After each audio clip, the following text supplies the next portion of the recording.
Oh, doctor, a child of smoke, not flesh I bore. What should I do now? What's left in the store? Oh, Mother Earth, could it surprise you still? When humankind drinks deep in your will? Greetings to everyone present here. We are the team of Action for Resource Conservation, better known as the ARC. I'm Gitanjali Tyagarajan from grade 9th, and this is my partner Monish Agarwal from grade 11th, and we both are the students of Balbharti Public School, Dwarka, New Delhi. Before diving into the main topic, I suppose that everyone here is aware of the Delhi crackers ban. But may I ask, how many of us try to resist ourselves from the crinkles and sparkles of our very beloved chakris, fuljaris and rockets? Come on, let's be honest, and we do expect responses. Alright, that's a very nice thing, and there are some hands raised, that's excellent. And it's a nice thing that we kept smoke away from our celebrations. But whatever the response may be, we know that crackers were burst. And now I'd like to show you this chart. As you can see, this chart shows the top 4 months in the year of 2024 with the highest average AQI, starting with January itself, AQI 355, very poor. Moving on to October, 234, poor. Then November with AQI 374, the highest average AQI in the year 2024, extremely poor. And then we are finally December with AQI 274, poor. And I suppose Delhiites and even other state spokesmen would be familiar with some of these news headlines. Delhi's pollution reached critical levels in the year 2024, with AQI frequently crossing 500, driven by a combination of vehicular emissions, industrial activity, stubble burning in neighboring states, and not to forget the unfavorable weather conditions which trap pollutants close to the ground. Efforts like vehicular reduction and increased monitoring are ongoing, but are yet to provide sustainable relief.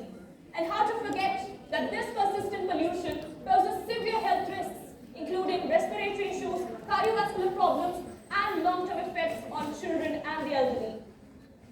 But they say one can't change the world, but small actions add up to create a ripple effect. You see, the changes caused by air pollution are like a beautiful tapestry that has been frayed.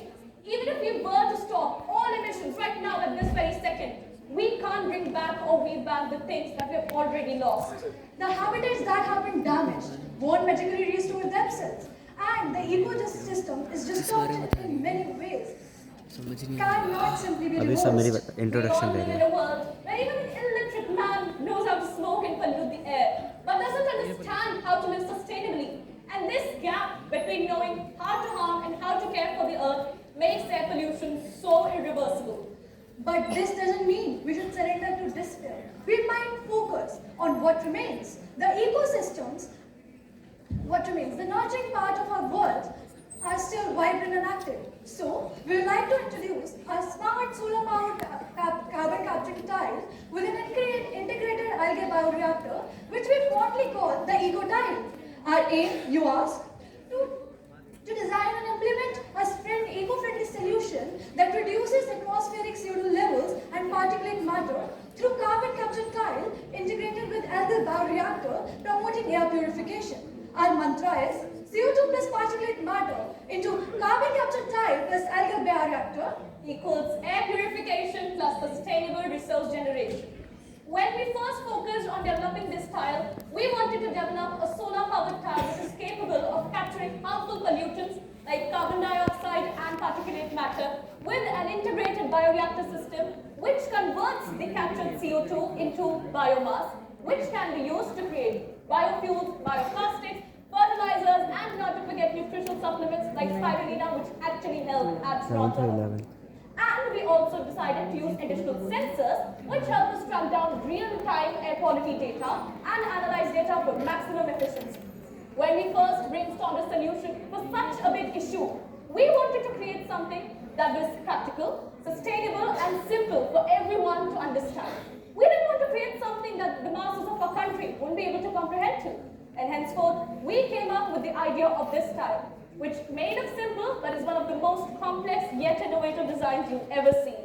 So we used biochar and fly ash for the base of the tile, which are eco-friendly and good at carbon capturing properties. To power the tiles, we have included solar-powered fans which draw in the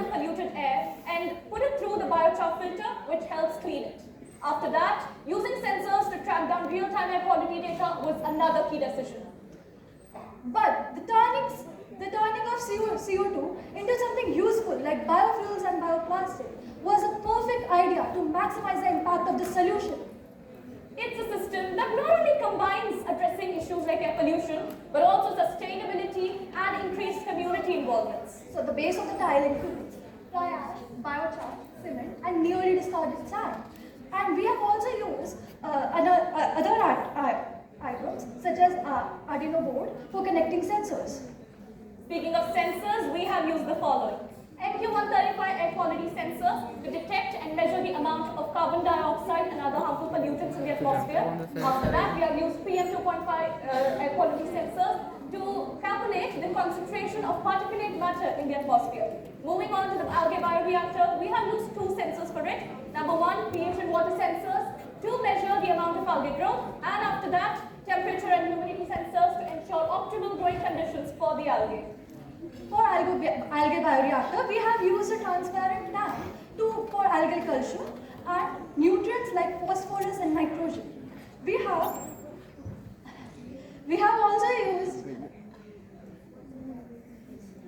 We have converted the algal bioreactors into biofuels and products. The principle of this tile is simple and is divided into three main cubicles. Number one, capturing the carbon, after that photosynthesis, and finally sustainability. Basically, the biochar captures the carbon dioxide and particulate matter due to its porous nature, while fly ash traps additional pollutants through it. Meanwhile, in the algae bioreactor, the captured carbon dioxide is used by the algae and is converted into byproducts such as oxygen and biomass. For sustainability, we are stick to using recycled waste materials and solar energy, which make this tile cost-effective and environmental friendly. Now, I'd like to hand over the stage to my dear partner, friend and senior, Monisha Didi, to explain our implementation plan. Our implementation plan is divided into 4 stages, starting with monitoring. We will choose strategic locations to plant these eco-tiles, such as schools, parks, traffic areas.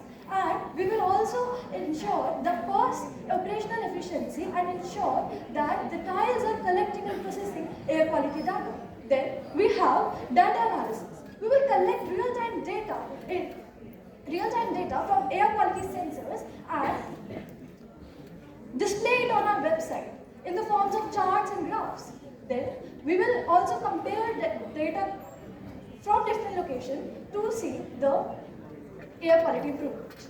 Then we have awareness campaign. We will launch educational campaigns in school, communities, and social media platforms, and also use informational posters like the one you are seeing on the screen.